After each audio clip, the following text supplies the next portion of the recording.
Hello everyone! So today's video is biyahe na naman ang mga busan. So kung mapapansin nyo guys, ang daming bus. Yan ay bus station kung saan nagtatambay yung mga bus syempre. Diba? Magaganda kasi the same yung or magkakahalintulad talaga yung mga kulay. So dito naman na side is andito tayo sa kung saan yan yung daanan namin siya. No, diba? So, ganyan guys yung buhay bilang isang OFW dito sa Middle East. So, ayun. Maganda yung panahon kasi nga bughaw-bughaw yung kalangitan. So, ngayon hindi na kasi ayan, parang uulan at babagsak na yung ulan kasi nga nangingitim na yung ating kalangitan. Radyo ka, So, hindi ba? stoplight tayo. So, syempre, hihinto tayo. So, ayan. Tapos na yung stoplight. Continue ang pagmamaneho ni Maneho, syempre. So, ayun. At nauna na naman sa amin yung orange na sasakyan. So, overtikan yan ni Maneho. Malamigan na ng Maneho namin kasi parang hari ng kalsada.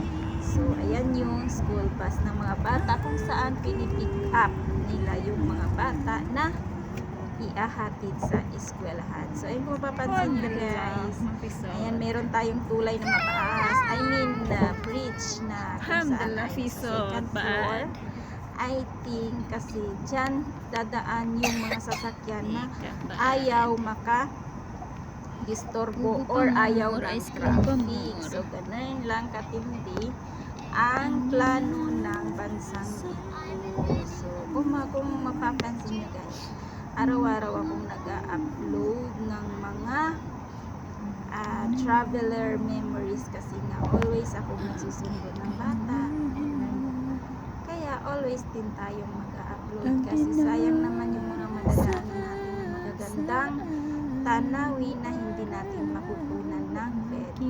So, ganun. No? Kasi ang buhay, sabi na nila, life is short. So, gawin nating masaya. Huwag natin hayaan na lagi tayong malungkot. Kasi pag malungkot tayo, lulungkot din yung buhay natin. What I mean Gymnastic, iikli lang yung buhay pag lagi tayong malungkot. So, mag-iikli lang yung buhay kasi nga stress ka. So, ang gawin natin is gawin nating masaya. Huwag natin gawing komplikado ang buhay dahil alam naman natin ang buhay ay buhay lang, Chari. So, ayun. No, balik tayo guys sa mga nakikita nyo. So, ito yung side kung makikita nyo nagtatayugang building. Yan yung side na sa Malia na actually dito yung madalas na nakakaroon ng traffic kasi nga merong crossroad. So, ayun. Kaya nga dahan-dahan lang din yung pagmamaneho kasi nga so, nagkataon walang sasakyan. Diba? So, ngayon kami ang hari ng kalsada. I mean, yung sasakyan ang hari ng kalsada. Si Maneho yung hari ng kalsada. Kasi you reach by your hand. Sasakyan na kakompetensya. So, dito na tayo sa side na to. Marami-rami na yung mga sasakyan. I think dadas na naman tayo ng stoplight. So, ano bang gagawin pag stoplight? Ang stoplight ay stop. Hihinto, ganon. Pag nagkakailaw ng pula, yung makikita mo dun sa unahan, what it means is hihinto ka kasi nga nagsisinyales na pumula yung ilaw. So ngayon, maghihinto ka. Kasi kung di ka hihinto, tatakbo ka ng tatakbo, pagalitan ka ng pulis. So anong mangyayari? Siyempre, kunin yung sasakyan. So, lagot ka ngayon kaya. So, medyo natagalan tayo dito sa stoplight na to So, ayan, on the go na sila. Alhamdulillah naman kasi on the go na yung mga sasakyan. No? Traffic.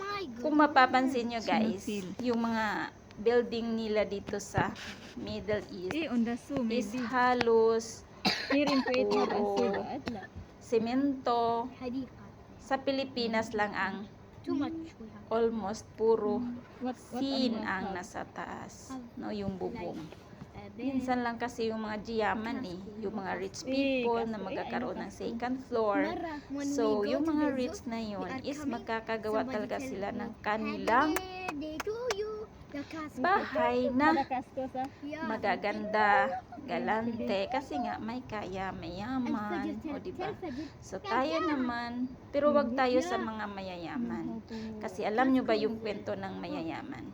Kasi yung mayayaman, Ada Philippines ba? pag matutulog yan sa gabi, kahit na merong mga bodyguard na nakaabang, nakabantay sa kanilang gate, meron pa rin aakyat na mga masasamang loob na pasukin yung bahay natin. So, ano naman yung pagkakaiba ng mayaman at saka mahirap? So, ngayon, ikukwento ko sa inyo.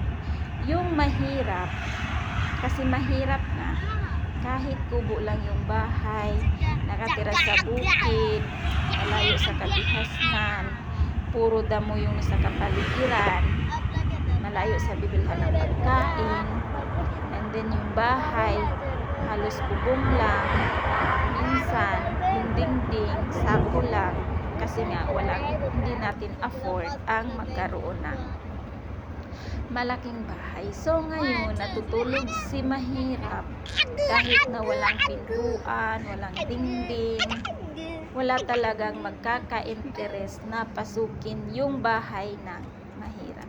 Kasi nga, wala siyang makukuha. Samantala, pag mayaman ka, na diba?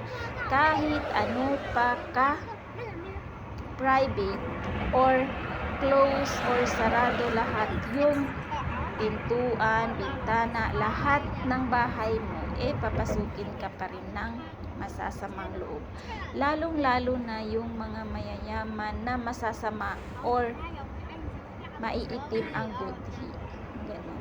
So, yun yung madalas na pinapasok ng mga masasamang loob. Especially pag meron silang kasalanan na nagawa sa kapwa nila tao, hindi talaga yan sila mag-aatubiling pasukin kahit na marami pang bantay sa labas ng kanyang bahay, kahit na limpak pa sa lapi ang babayaran niya sa mga nagbabantay.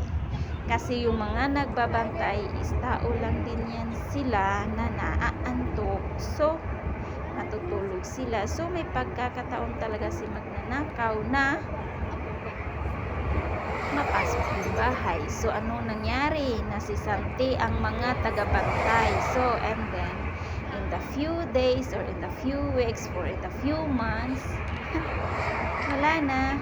Sinisante yung mga tagabantay kasi nga sinasabihang walang silbi. Samantala, yung mga pupre or mahirap, no? Wala lang, ganyan kaganda yung buhay mahirap, no? Kaya piliin na lang natin kung tayo'y may mahirap ngayon, huwag natin ikakahiya o huwag natin sisihin si God na bakit ganito yung buhay ko. At least, binigyan ka ng buhay, may pagkakataon kang maghanap buhay. Ganon.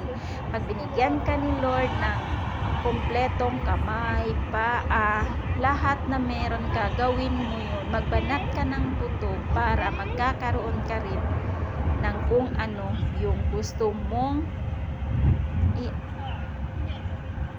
makamtan habang ikay nabubuhay. So, kung ikaw naman kumplito ka, pero ikaw ay tamad, aray ko po, wala kang mararating. Kaya kung ako sa'yo, kumplito ka, maghanap ka talaga ng magbanat ng buto. Sipag at tiyaga para sa kinabukasan. Meron nga yung mga taong hindi kumpleto, walang paa, may kamay. May kamay, walang paa. Kumpleto sa katawan, kulang-kulang naman sa isip. So, ang nangyari, andun na lahat, komplikado na. So, doon tayo sa yung may mga disable, yung PWD, walang paa pero may kamay. Meron akong nakita sa newsfeed ko sa Facebook na pag nakita mo yun, talagang matatouch ka. Kasi nga, nakikita ko siyang nag-aararo, no? Pero wala siyang paa. 'Di ba? Yun nga may kasabihan. Pag gusto, may paraan. Pag ayaw, maraming dahilan. O 'di ba? So doon ka na sa paraan na gusto mong umangat, magbanat ka ng buto. Sipag at tiyaga. Because life is short, so you must make your life happy, no? Kaya huwag kang mag-alala dahil si God ay may purpose kung bakit ka iniluwal dito sa mundo na walang-wala ka. Yan yung tandaan mo. Ang Panginoon ay laging may plano kung bakit kung ano yung mga buhay natin dito sa mundo. Kasi yun nga ang katotohanan na sabihin ko sa inyo, ang buhay natin ay hiram lamang. So pag hiram mo ang buhay mo, alagaan mo, ayusin mo, huwag mong gawin na kung ano-ano yung ikakasama ng iyong buhay. So dito tayo sa part na andito na akong sa part na kausap ko yung aking pamilya, no, 'di ba? Masaya. Yan lang yung nakakapagbigay sa akin ng lakas, mawawala yung stress ko pag makikita ko yung aking mag-ama. Lalong-lalo na yung aking maliit na little kulit. So ayan siya, yung aking maliit, iniwan ko nung 4 na taon. So ngayon kasi nga magfo 4 years na ako, 8 taon na rin siya. And then yung panganay ko naman, pero wala siya dyan kasi ayaw niya talagang makipag-usap sa akin. Paminsan-minsan ko lang talaga siyang masakpan kung sa Ilonggo pa na makausap. Kasi laging busy, tinatawag mo, ayaw kausapin si mama. So, intindihin na lang natin. Kasi may time din kasi iniisip ng ating mga anak, no, kung bakit natin sila iniwan.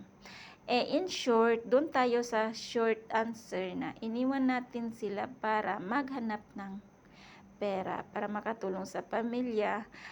Ang sad to hear, yung pumunta ka dito sa ibang bansa, and then umuwi ka, hindi mo inuwian yung iyong pamilya, yun yung hindi magandang gawin. Kaya kung ikaw na nakikinig ng aking video, kung isa kang OFW, huwag mong gayahin yung mga babaeng pumunta dito sa abroad para malayang makagawa ng hindi maganda. Yun bang nagbabanat ng buto si asawa doon sa Pilipinas, ikaw naman nagbabanat ka ng buto sa araw-araw na gawain mo dito sa Middle East or sa sulok man ng bansa, and then kinagabihan pag free time ka, iba naman yung activity mong ginagawa. Yun yung hindi maganda. Yun yung ikakasama ng iyong pamilya. Kaya kung pumunta ka dito sa ibang bansa, ang goal mo ay makatulong sa pamilya. Hindi yung nagpunta ka dito sa ibang bansa ay para maghanap ng iba. So ngayon guys, ayan yung isa kong anak. Yan yung panganay ko. Ayan, kinakausap pero tumatalikod. Yan yung kadalasan, pero hindi kasi siya masyado mahilig makipag-talking. So ngayon, ayan, ipinapakita ng tatay na aking kausap ang ginagawa ng magkapatid. Sinusuklayan si little sister kasi nga yung buhok ay napakagulo, no? Buti na lang talaga nung pag-alis ko ng Pilipinas, meron siyang ate na maalaga na tulad na isang mama na wala ako, na imbes na ako yung gumaganap or gumagawa ng mga mag-alaga sa kanila, yung ate na niya ang nag-alaga sa kanya. So dito naman na part ay yan ay si husband. Char. Sana all may husband. Yes. Ang buhay, no? So ngayon, ang ganap niya is tatakpan niya yung multicab niya. So, ayan na yung aking ate, yung sabi ko na ayaw niya akong harapin minsan. Pero yan, nagkataon na hinarapang ako. So, medyo matagal na rin yung usapan namin dalawa. Kasi nga, siguro, good mood. Kaya ayan, kinausap ako. Ang dami ko kasing tinatanong sa kanya na hindi ako sinasagot. Minsan, kinakausap ko siya ng hindi ako sinasagot. Tanong lang ako ng tanong without any answered. Kaya sabi ko, bigyan mo naman ako ng time or panahon para sagutin mo yung aking mga katanungan. Kasi bilang isang nanay kasi, gusto talaga natin malaman kung ano yung ganap or ano yung mga nararanasan or nagagawa ng ating anak. Concerned talaga tayo pagdating sa mga anak. Yun bang sabi nilang malakas ka, pero yung weakness mo is yung mga anak mo. Pagdating sa problema sa mga anak mo, talagang dun ka knockdown, kumbaga pa sa boxing. Kaya blessed din ako sa anak kong to, kasi kahit na malayo ako, nag-aral siyang mabuti. Sinasabi kong blessed ako sa kanya kasi nga hindi siya tulad ng ibang bata na lakwat siya dito, lakwat siya doon, tapos yung pag-aaral pinapabayaan. Pero yung atin na to, yung anak ko na to, napaka masunurin. Kahit minsan sinasabi kong di ako kinakausap, pero alam kasi natin, no, yung mga anak natin ganyang edad na, may mga iniisip na parang yung mas gustuhin nilang ayaw kang kausapin kaysa masumbatan ka na sabihin na bakit mas gusto mo pang dyan sa dyan sa ibang bansa magstay kaysa sa bantayan kami. Minsan napaisip din ako, yun bang kinakausap mo sila and then tinatanong ka, bakit kasi di ka na lang uuwi? May mga pera naman tayo dito hanap na lang si Papa daw ng pera. Na, diba? Masakit sa bangs na maririnig mo sa anak mo yung mga salitang ganyan.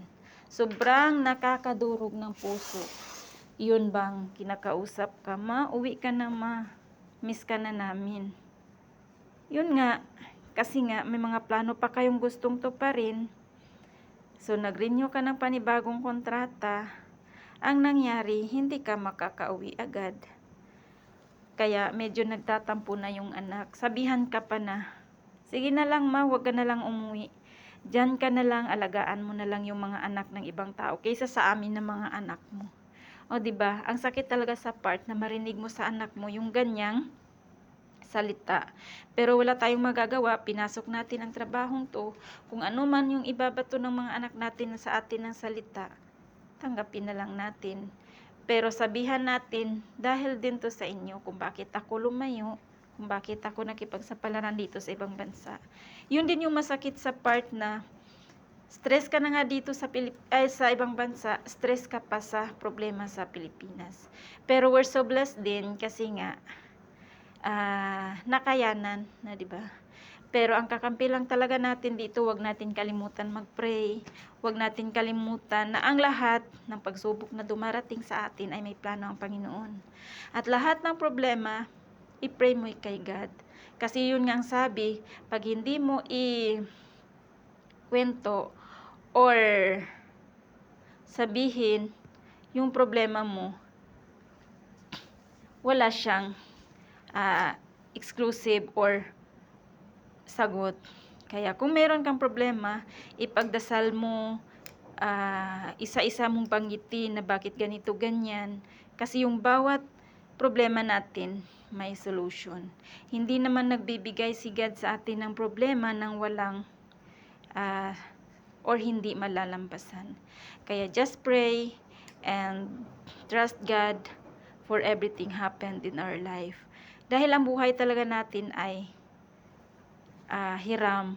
So, at saka isa pa, pag andito tayo sa mundo, buhay pa tayo, gawin nating isentro natin yung buhay natin kay Lord, no? Wag para pagdating ng panahon hindi tayo ma-shock or parang mabigla na bakit ganito ganyan, no? Kung minsan sinisisi mo pa si Lord kung bakit nangyayari sa iyo ang mga ganyang pangyayari, wag mo siyang sumbatan, no? Tanungin mo rin yung sarili mo or recall everything na kung ano man yung mga nangyayari sa iyo dahil din sa kagagawan mo. Pero yun nga, may kasabihan nga nasa iyo ang gawa, nasa Diyos ang awa. So it means tulad ng paghahanap buhay, pag hindi ka gumagawa, pray ka lang ng pray na without any solution or hindi ka gumagawa ng paraan, hindi din malulutas yung problema mo. Yun nga ang sabi, di ba? Ang sabi, magdasal ka and then trust God and then magtrabaho ka, maghanap buhay ka kung paano mo makakamtan yung gusto mong makamtan. No, ganun lang ka ganun lang ka importante ang buhay. Ganun lang ka simple, no? Magdasal ka, gumalaw ka din para kahit papano alam ni Lord kung paano ka tulungan, di ba? Huwag yung magdasal ka, maghiga ka na sabihin mo, Lord, bigyan mo ako ng bigas na napakarami. Diyos ko, Lord. Siguro matakot ka pag bumagsak yung isang sako at 1 kilong karne or isda ang bumagsak sa iyong tabi. Siguro matakot ka, no? Kaya kung hihiling ka, sabayan mo ng galaw para kahit papaano yung hiling mo na yun matutupad.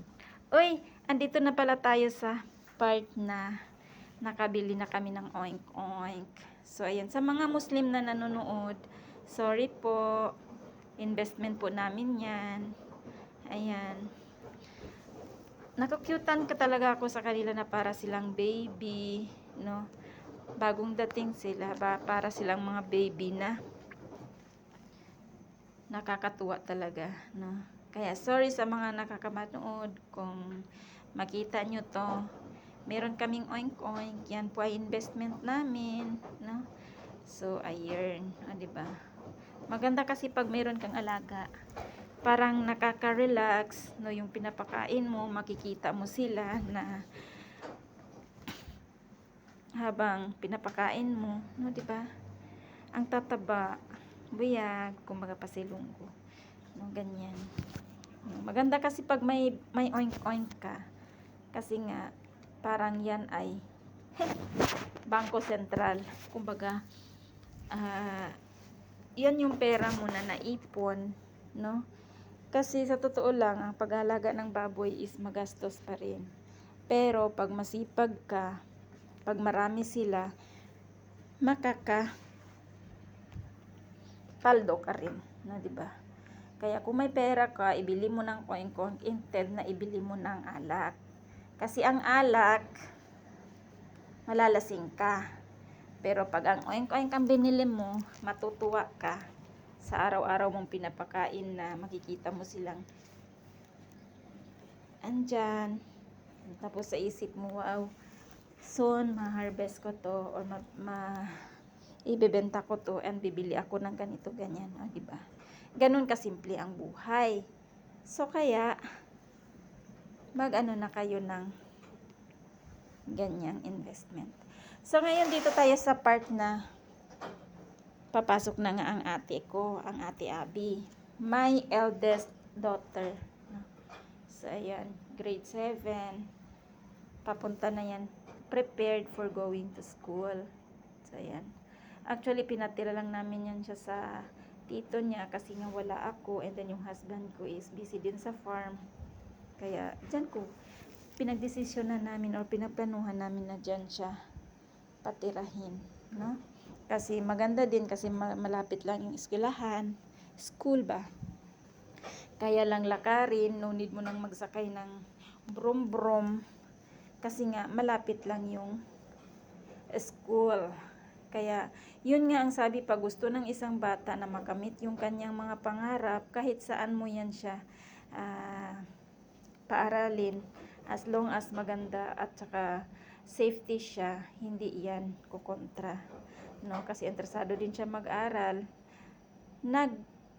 pumayag din siya na patirahan siya sa kanyang uncle kahit na mahirap na magkahiwalay sila ng kanyang younger sister, pero kailangan kasi nga meron din siyang pangarap, no, na son ay makakamtan niya rin.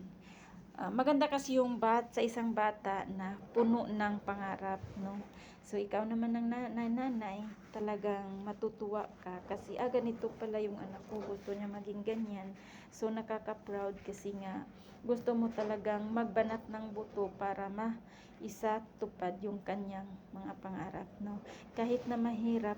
At saka isa pa mga mamshi, sa mga makakarinig ng kwento kong to, kung ang anak natin ay medyo mahina sa school, wag natin sabihan na napakahina mo, napakabobo mo. Instead, kahit na mahina or bobo pa yan siya, wag mong sabihan na ganun. Kasi nga, imbes na imbes na sikap siya, hindi na. Kasi ikaw na mismo na nanay niya is hinihila mo siya pababa, ganun. Kahit na ano pa kahina yung anak natin, wag natin talagang ipamuka sa kanila na ganito ganyan ka, wala ka nga abutin, wala ka kasi ganito ganyan ka, wag. Kasi yung anak natin is imbes na tuparin niya yung mga pangarap niya, hindi niya na matutupad kasi nga iniisip niya pa lang ikaw na mismo na nanay niya ay sinasabihan mo ng ganun. Kaya instead na sabihan mong ganun, gawin mong inspirasyon or gawin mong inspiration kanya, sabihan mo ng ganito ganyan. Kahit na mahina siya sa school, sabihan mo na, wow, ang galing talaga ng anak ko. Kasi gawin niya talaga yung maayos or magsikap talaga yan siya para maisatupad niya yung sinasabi mo, ang galing niya. Kasi the more na sinasabihan mo na ang hina niya, mawawalan din siya ng pag-asa, no. Kasi nga yung tulad ng sabi ko mismo na ikaw na nanay niya is parang hinihila mo na siya pababa. Huwag ganun, kasi yung mga anak natin is nakasalalay sa atin yung kanilang mga pangarap, no. Kung ano talaga kung suportado ka sa anak mo, talagang magpupursige yan sila para maisakatuparan yung kanilang mga pangarap. Kaya kung gusto nating maabot nila yun, sabayan natin ng mga nanay na bigyan sila ng mga inspiration word tulad ng ganyan. Ang galing talaga ng anak ko, son, magiging ganito, ganyan. Kasi gusto niya talaga maging proud ka sa kanya. So, ganun yung gawin natin sa mga anak natin. Huwag natin gawin, ikaw wala kang maabot sa buhay, ikaw ganito, ganyan. Huwag. Kasi the more na pinagsasabihan mo sila ng mga hindi magagandang bagay, the more na hindi sila mag-aral ng mabuti. Kasi nga, wala silang inspirasyon sa buhay. Kasi ang naririnig nila sa iyo na mismo magulang nila is laging negative. Kaya, be positive tayo lagi sa mga anak natin. Huwag nating sabihan na kung ano-ano yung nakakasama sa damdamin nila. Kasi nga, tulad ng sinasabi ko, tayong mga parents nila ang makapagbigay sa kanila ng inspirasyon para makamit or makamtan nila yung kanilang mga pangarap sa buhay. Ganun. O, diba? Kaya kung isa kang nanay, gawin mong inspirasyon ka ng iyong anak. No? Blessed din talaga ako dito sa anak ko. Kasi kahit na ganyan, hindi ako minsan kinakausap. Pero pag may time na kinakausap ako, sinasabihan ko talaga siya, binibigyan ko siya ng advice, na 'di ba? So ganun tayo mga parents. Huwag tayong panghinaan ng loob. At saka kung wala ka mang kayamanan, at saka wag mong sabihin sa anak mo na wag ka na mag-aral na kasi wala tayong pera. Wag. Kahit na wala ka, maghanap ka ng paraan para makapag-aral yung anak mo. And then, pag makikita niya na, ma, parang wala akong pambayad ng ganito, ganyan. Huwag mong sabihin na, oo nga nak, huwag ka nang mag-aral kasi nga wala tayong pera. Huwag ganun. No, imbes na sabihan mo ng ganun, sabihin mo, ay wag nak, mag-aral ka, kaya namin to ng papa mo, ganito, ganyan. Kasi pag makikita ng anak na napapanghinaan ng loob yung kanyang mga magulang, mapanghinaan din siya ng loob.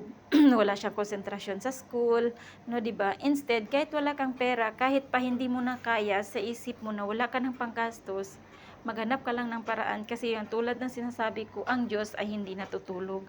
Ipagdasal mo sa Panginoon ng lahat ng kailangan mo, na sabayan mo ng gawa ay matutupad, no? Kasi pag may pangarap ka, pag trust ka sa Panginoon, may trust ka sa Panginoon talaga, is matutupad ng lahat ng pangarap mo. Walang imposible pag nagdadasal at entrust the everything to God. Kasi nga, ang buhay talaga is nanggaling kay Lord. So, yun nga, tulad ng sinasabi ko, pag ang anak mo ay sobrang wala na, parang wala na siyang pag-asa na makapag-aral kasi nga hindi kayo mayaman, wala kayong ganito, ganyan, huwag mong sabihan na maghinto ka na kasi wala tayong pera. Instead, sabihan mo na mag-aral ka ng mabuti, kaya to namin ng papa mo. Kasi pag the more na pinapakita mo sa kanila na nanghihina din sila. Kaya kung pwede, sa ating mga magulang, wag natin ipakita sa mga anak natin na hindi natin kaya. Kaya natin yan, no? Maghanap tayo ng paraan. Ang pinaka-importante kasi sa buhay is yung magsipag at tiyaga. Maraming paraan naman pag gusto mo. Pag ayaw mo naman, syempre marami kang dahilan. Kaya sa mga paraan na yan, hanapin mo talaga yung paraan na makakapagparaos or makapagbigay tulong sa inyo magpamilya. Huwag mong hayaan na sabihin mo, ay wala na talaga na, huwag ka nang mag-aral. Ganun, hindi, huwag ganun. Ang sabihin mo, mag-aral ka na, kaya natin to. Kaya natin to. Yun nga, advice mo sa kanya, mag-aral ka ng mabuti na kasi nakikita mo naman kung gaano kami nahirapan ngayon ni papa mo. Ganun. Ipakita mo talaga sa kanya na kaya mo, and then sabay advice na rin na mag-aral ka ng mabuti para soon hindi ka matulad sa amin na naghihikahos sa pamumuhay, no? Hindi mararanasan ng anak mo ang nararanasan mo ngayon. Yan yung tatak natin sa isipan ng ating mga anak na mag-aral ng mabuti, dahil ang pag-aaral at ang karunungan lamang ang tanging sandata para sa kinabukasan. Yun nga ang sabi, pag makapagtapos ka ng pag-aaral, kasi walang ibang makakakuha ng yamang yan kundi ikaw lang. Dala-dala mo yan, ikay nabubuhay hanggang sa ikay mawala sa mundo, dala-dala mo ang karunungang iyan. Yan yung tanging kayamanan mo na hindi maaagaw sa iyo ng kahit na kanino. Kaya mag-aral ng mabuti para sa future din ng iyong pamilya. Huwag talaga tayong mawalan or huwag talaga tayo dapat magkulang sa pag-a-advise ng ating mga anak, dahil ang mga anak natin ay tayo yung parang modelo nila sa pamumuhay. Kasi tayong mga parents ang siyang maging inspirasyon ng ating mga anak. Kaya natulad ng sinabi ko, tsaka pag nagkamali yung anak natin, pag nakabasa ng isang bagay, huwag natin agad-agad saktan. Kasi yung nabasag na isang bagay ay hindi na yan maibabalik kahit na ano pa ang gagawin mo. Saktan mo man yung anak mo, hindi na talaga mawawala yung o hindi na maibabalik yung isang bagay na nabasag. Instead, bigyan mo siya ng advice na huwag naman ganyan, magdahan-dahan ka sa mga bagay para hindi ka makakaperwisyo, lalo na sa ibang tao. So dito na part pala guys, dito tayo sa birthday ng aking palanggik, no, sa ikalawang daughter ko. So nag 8 years old siya dito na, 'di ba? I'm so blessed kasi nga andyan yung aking mother-in-law na suportado din siya sa kanyang anak, sa kanyang apo. So ayan, thanks God na rin kasi kahit papano nagkaroon tayo ng konting handaan, o 'di ba? Ganun lang kasimple yung buhay, no? Ipag-pray mo talaga sa Panginoon na ang mga pangangailangan mo ay maisakatuparan, no? Ganda talaga ng smile ng aking baby girl, no? Ang pinapangarap niya ay yung magkaroon daw ng tarpaulin sa birthday niya. So blessed, I'm so blessed, and so I'm so thankful to God kasi nga ayan, meron siyang tarpaulin, no, 'di ba? May konting salo-salo, no? So blessed din sa pastor na nagpray, no? May mga tao talagang nakasurrounding sa atin na handang tumulong kahit sa mga maliliit na bagay lang. Yan, maliliit na bagay lang. Kaya sa mga maliliit na bagay na itinulong ng ating kapwa sa atin ay dapat nating pasalamatan, na 'di ba? Dahil ang buhay talaga is life, no? Yun nga ang sabi, pag ikay nabubuhay, walang imposible na si God ang magpo-provide ng iyong pangangailangan. Yun nga tulad ng sinabi ko, huwag kang humingi na nakahiga ka lang. Hihingi ka kay Lord nang meron kang ginagawa kasi masyak ka lang, matakot ka lang pagbabagsak yung isang sakong bigas sa tabi mo, no? Pag ganun ang mangyayari. Ganun. Kaya magtrabaho, sipag at tiyaga para, yun nga sabi nila, para aasenso ka, dapat may sipag at tiyaga ka. So dito naman tayo sa part na nagpa-cargo ako, no, sa ayan.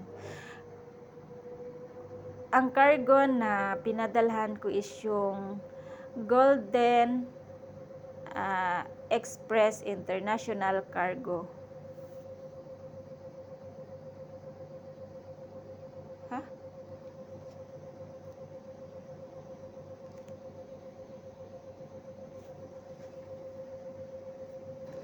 So, maganda din yung company na to kasi legit sila. Sa mga gustong magpapakargo, airways or sea or dagat, ay legit talaga to sila. Kaya sa mga gustong magpapakargo, dito na kayo sa Golden Express International Cargo, no?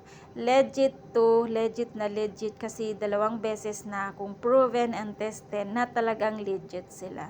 Kaya kung may mga cargo kayo na gustong ipapadala sa Pinas, dito na kayo sa Golden Express International Cargo. Hindi kayo magsisisi dahil talagang legit sila. Agay, ang itsura sa akon nga anak ko. Ayan, legit na legit talaga sila. Kayo, huwag kayong mag-aatubiling o magdadalawang isip na magpa-cargo na kayo dito sa Cargo Express International Cargo, no?